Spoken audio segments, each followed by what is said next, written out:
everyone. Thank you for joining us on the Business of Education. Today's guest is Mike Fata. He was the co-founder of Manitoba Harvest, a pioneer in the hemp-based food space. He successfully built a global brand and then exited for 9 figures. After exiting the boardroom, Mike decided to give back the knowledge that he learned to new entrepreneurs and is now doing some mentoring and coaching to train the next generation of leaders. Mike, welcome to the podcast. Yeah, thanks for having me. Mike, so we both grew up in Canada. I was super excited to see that I was getting to talk with a fellow Canadian. I've recently moved to the United States, but super excited to hear your story. What got you into the hemp space out of all spaces to pick from? I always thought hemp was cool, but I fell in love with hemp as I made major changes in my diet and lifestyle. And I used to weigh 300 pounds. And one day decided that I was going to change my whole lifestyle around and lost over 100 pounds by going on a no-fat diet. But that no-fat diet led me to the understanding that I needed fats, the essential fatty acids, which led me to hemp.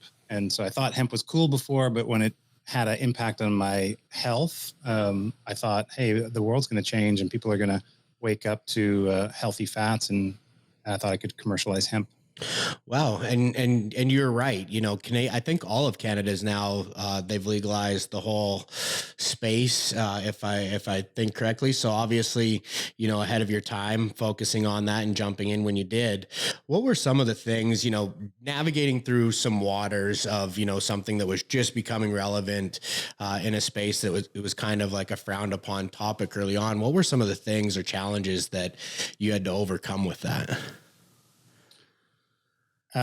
Well, I would say, yeah, it was bleeding edge. It wasn't even cutting edge at that point. You know, people thought that I was just straight up weird and it wasn't going to work, including some of my own family members.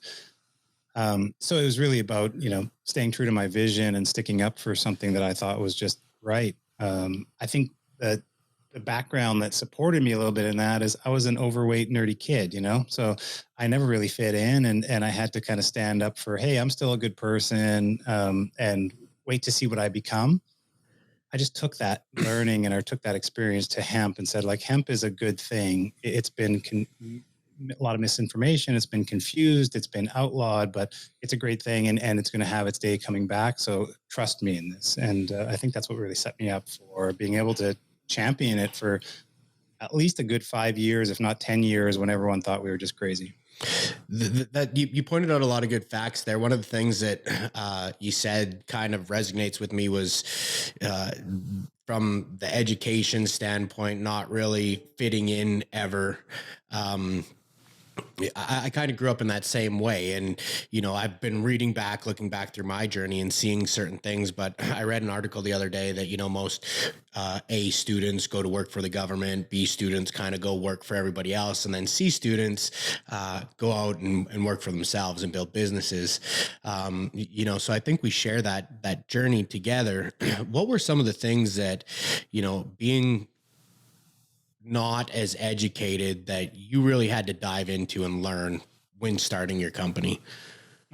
Literally everything. You know, I dropped out of high school. I have 2 credits in high school. I made it like just the first couple of days of the first year generally. So, but then I started working. I worked construction for 5 years before we started the business. And so I had a good understanding of work, but I had no understanding of business. I didn't understand, you know, I said when I had to write my first letter in business, I had to ask an advisor, how do you write a letter? It's like, dear so-and-so, and then you put the body of it and you sign it off. Like, I just didn't really know. And I think not knowing that with having a whole bunch of curiosity and interest really set me up for success, because I got on this path then that was, let me figure this out. Like, what do I need to learn? What do I need to know? Whether it was like, you know, how does office administration work, or like, how do you actually get a food product made and package it out to market? Like, just, I started not even at the ground floor. I was really in the basement. That's so interesting. You're the first person I've met that left school with less credits than I did. So thank you for letting me know that that's possible. But one of the other things is that, when I got in trouble at school, my parents would make me go to work. So I learned how to work really quick, at a young age. And I think that it was important to get that instilled into me because it kind of gave me that chip on my shoulder that, I can get through this. It's just a matter of effort. And I think you portrayed that really well in what you just said. When you were setting up your company, did you know like right away then that was the direction you're going, or were there other companies in the process before you found what you really went into? Well, my brother and I were working construction together at the same company, and so after 3 or 4 years working at the same company and realizing and the owner was just a dickhead, and so we both thought, hey, why are we working for somebody else? We should be doing our own thing. And so at that point, I thought likely I was going to start a construction business, which my brother did, and he built a really successful business. I intersected and collided with my health changes and my lifestyle changes and my passion for hemp, and I saw that opportunity. But I could say I was always an entrepreneurial minded because I grew up with a single mom, and we just didn't really have enough dollars to make ends meet. So we were always looking for extra ways. How do you make money? It was aligning my passion with making money that really set me up for true success. That's so interesting. I don't get to have conversations with a lot of people that kind of kind of went through the same direction in life I did, single mom, understanding what that weight feels like. Just out of curiosity, you grew up in Manitoba. I used to go to the Paw, Manitoba for summer vacation. I'm not sure if you're familiar with it, but the bugs are huge and the fish are awesome. But was one of your first businesses shoveling snow? I did some snow. One of my first business was really doing papers. My brother was 4 years older than me and had a paper route at 12. And so I was like 8 years old helping him, I was his assistant paper delivery. And crazy as a thing, because nowadays you'd be like, what? Walking around house to house as an 8-year-old collecting cash money, and I don't think we'd see that in 2024, but that was my kind of first start. And then, we cut some grass, we shoveled snow, we returned pop bottles. Like we kind of did everything we could. Did it all. To get any extra cash, because my mom, all of her money was going to paying the bills. The paper, wow, that sparks so many memories. The paper route thing for sure. I think if I went and told my kids today that I had a paper route and I got up before school and we went and delivered them to strangers' houses, they'd look at me like I was totally crazy. But even my wife now, like, hey, what do you think about the kids getting a paper route? I don't think I could get her to support that. But the things we used to do. -30 in the dark, in the winter too, delivering papers at 7 o'clock, 8 o'clock in the morning. Great. Dragging a wagon behind you and one of those satchels or whatever they were filled with newspapers. Yeah, that kind of sparks some memories. As growing from a child, being interested in making money, growing into other businesses, finding a space that there was no clear path to. What do you think the biggest challenge looking back was, where you're like, that was big and I can't believe I got through that. You know what I mean? Yeah, we had some pretty big ones from a regulatory standpoint when we launched into the U.S. and the DEA declared a war on hemp foods, kind of part of their war on drugs, and basically, even though the law was that we could sell products there, they just confused everybody. They confused the market, and so that was multiple years of just thinking, wow, how are we going to win against the government? And we took the government to court along with the industry association and defeated them. But it was like literally years that I was crying myself to sleep at night because we had all these plans and all this dollars invested and time invested. And when you're up against a 1,000-pound gorilla like that, you're just not sure if you're ever going to win. For sure. With that being said, what were those motivations that kept you going? I've never been challenged with, facing a government or regulatory issues that are so much bigger, than what a lot of people take on. But like, what kept you motivated to push through that? Because there's a lot of nights that you stay up at night wondering if you made the right decision. Yeah. It was really about the community.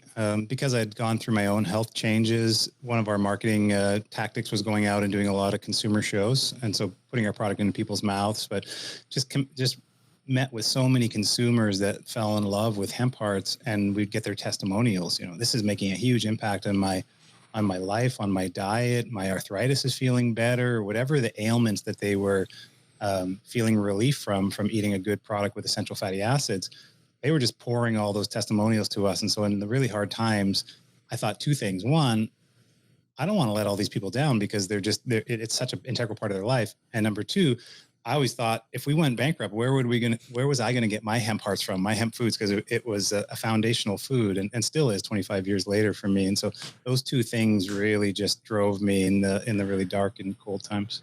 So say that again. You started this 25 years ago. And I want to tell you a funny story about that. I remember as a kid, getting in trouble and I know hemp and weed are two totally different things, but I got in trouble for smoking weed. The day marijuana became legal in Canada, my parents all of a sudden had a different opinion. So it was just like that switch of like what was legal and what wasn't legal changed their opinion about something. But that happened like, I want to say 7 or 8 years ago.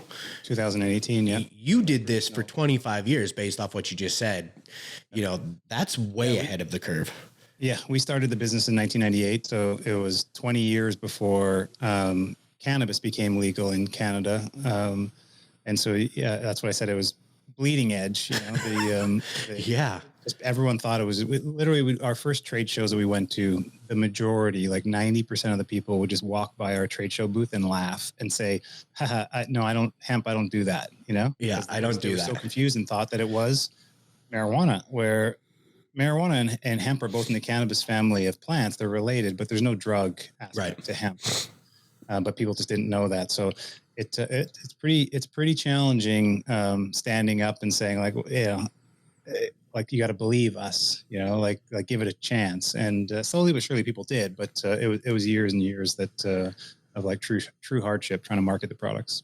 That's so awesome. For me, the challenges that I've faced in my entrepreneurial journey, I've surrounded myself with people smarter than me. I read a book about Henry Ford one time. You don't have to have all the answers. You just have to know the people that know the answers.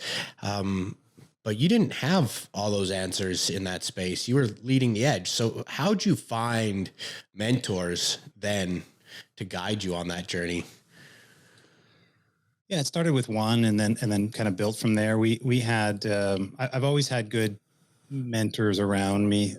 One of the, when we first started the business, there was a food development center in Manitoba that they're a government assisted facility. Their whole job was to bring food products, help to bring new food products to market. And the manager, Alphonsus, just really took a liking to us and was my first kind of mentor of like, how does this work? Like, how do you turn hemp seeds into a edible food product, find the packaging materials, do those packaging runs, learn about quality control, like that whole back end of the business, and which was foundational for us. And then as I got out in the market more, and I tell people this because I get asked all the time, like, how do you find your mentor? And your mentors are usually playing the same game that you are. So when we were out in the market doing sales and marketing activities, going to trade shows, and that's where I found some great mentors that were sales specialists or marketing specialists. And we just started like hanging out together, either having a beer together or doing some similar activities around the trade show and made friends. So I'm a big believer in make friends first and do business second, even if that's in a kind of mentorship space. I thank you for pointing that out. Some of the questions that I get around mentoring as well is like, well, I have somebody, or I know somebody that, is in this space, but I don't think they'd want to bother them with it. What's some advice that you could give a young founder around that idea behind, reaching out, making yourself vulnerable and asking for information and advice? Yeah. Well, it never hurts to ask, but the other side of that is it never hurts to say no. Right. We know, like I get now inundated with literally hundreds of requests per month of, can I have a phone call with you and ask you questions? Can I pick your brain? All these things that there's literally not enough hours in the day for me to satisfy all those requests. And so that's where I've developed some of my own mass mentorship tools, which people can think about. They think about mentorship in a form that is just, it's the old guy or gal that has experience and I need to go and they could be my mentor. That is one form of mentorship. But peer-to-peer mentorship is also very powerful. Finding another entrepreneur or business person that's in a similar space than you are, non-competitive, but you guys can work together and learn from that individual. And the third form of mentorship is more what I call mass mentorship, listening to podcasts like this or reading a book where you can you can point out people that you think you could be mentored from, and then go and self-serve, get their materials and learn from them. And I think if you combine the three of those forms of mentorship, you're really going to be able to be set up for success with the right information and some guidance, even though it's not just the traditional old school approach. That's good stuff. I never thought about it from, the group mentorship. And I actually just went to a course, or I don't even know what to call it. I'm still trying to like reflect on everything that I learned from it, but it was a product called Rise Up Kings, which was, a group mentoring type thing. I went and spent 3 days with it, and you had to give up your phone for 3 days. It was like one of the hardest things I've ever done, but I never looked at it like that. But now that you say that, I learned more from the individuals there than the people that were actually putting on the event. And it was an amazing event. I don't want to take away from it, but now that you say that, that group mentoring, just being like, hey, how'd you interpret what was just said? Or like, how are you taking that all in, is a very important point. So I'm a big believer in trade shows, conferences. I've volunteered 25 years of my life in nonprofits, where you set yourself up in community kind of situations where then you have a natural ability to just talk with the person sitting right next to you, right? Mm-hmm. And if they're in a similar industry, they're likely in a similar situation. And entrepreneurs or business people can look for like someone that's maybe a year or two ahead of them in their journey. If you're starting out and your business is doing your first $1 million, maybe go connect with another peer that's maybe doing $2 million. And you're like, well, how do you structure that first HR manual? Or like, who's the buyer that's responsible at that retailer? Or what's your marketing strategy here? And you can learn a lot that way. One of the things that they actually talked about in that class this weekend was like making your next hire kind of in that scenario as well, like hiring somebody has the information that you don't know to help you learn those things, and structuring your hiring process in that, which I thought was interesting as well, to really push outside the balances there. Creating and scaling your business, obviously your exit was huge, scaling it. Did you ever think that it could get to what it did? Step by step, I did. When we started the business, I thought $1 million was success.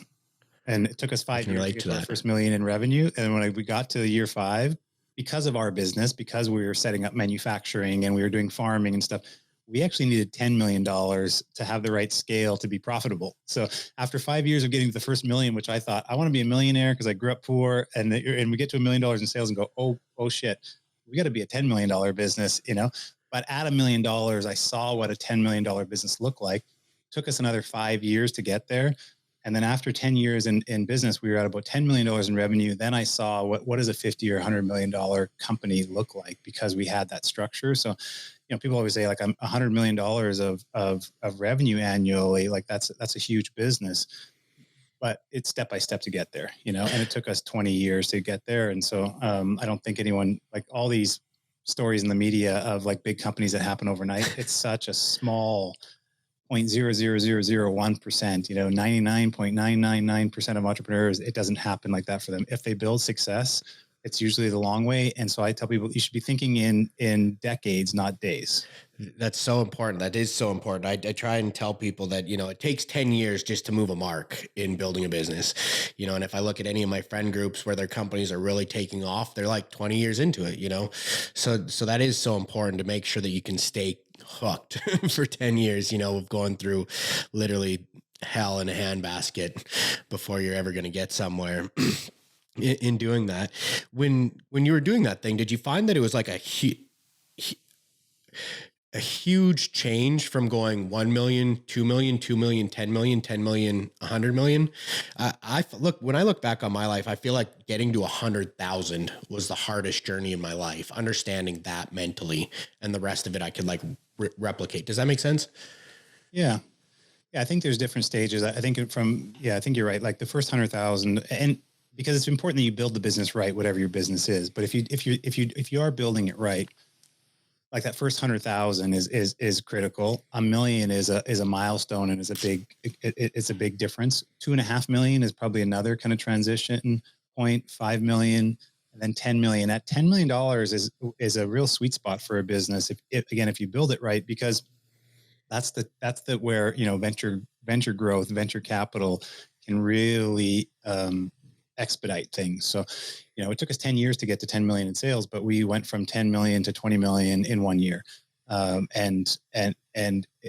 if we wouldn't have had that foundation, it would have just not been possible to do that. All the learnings for those years, but if I think about it from a leadership and a team standpoint, we had three major changes in our senior leadership team.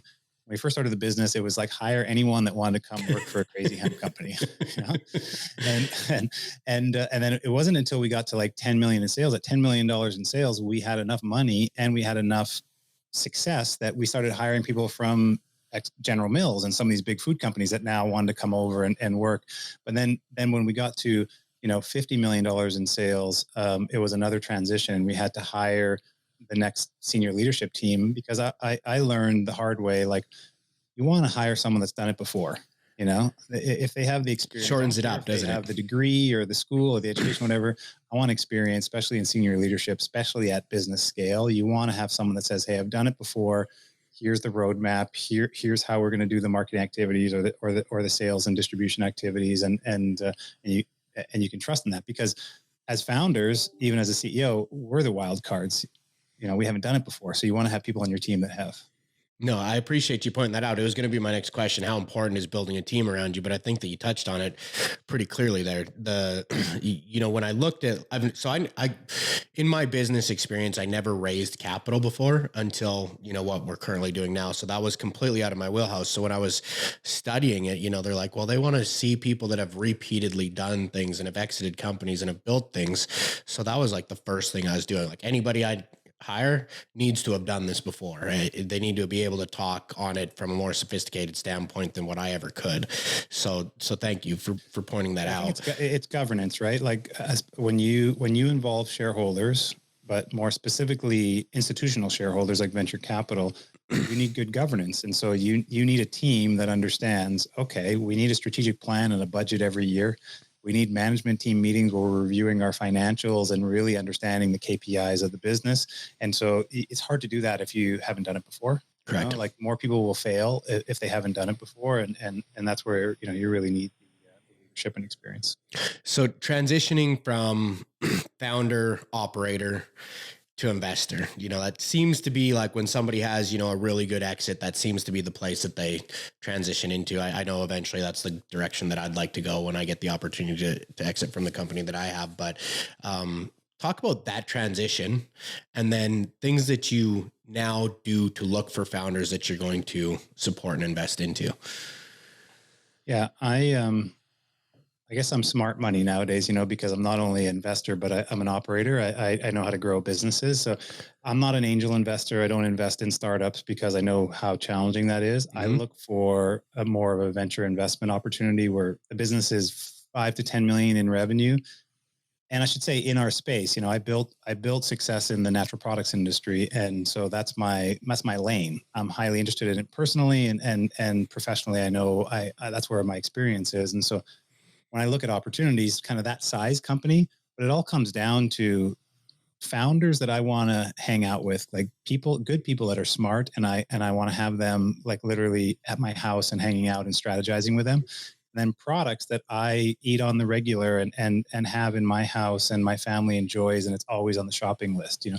Those two are the foundation. And then from there, the business has to have growth potential, has to have strong gross margins and the other fundamentals of business. But I can bring a lot of that to the business with my experience. I think my expertise is if I find a company that's like $10 million in revenue, I know that 10 to 100 path. Mm-hmm. It's pretty unique for me in our industry that I've managed a company through that. And so, I've over the last 4 years, I'm coming on 5 years since we exited now, I've made 10 investments. I have 10 companies in my portfolio, 9, actually, we sold one already, but 9 companies in my portfolio.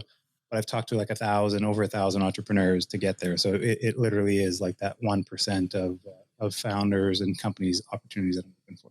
So you really do your research and to make that decision, which I could totally understand.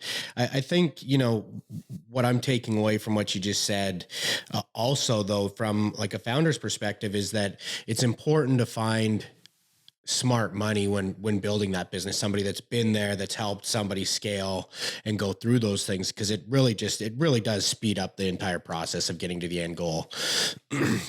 that's the best optionality for sure. Founders get themselves in a situation where they need money and then they go out. I see this a lot, and they go out to raise capital and they kind of take any capital because they really need capital.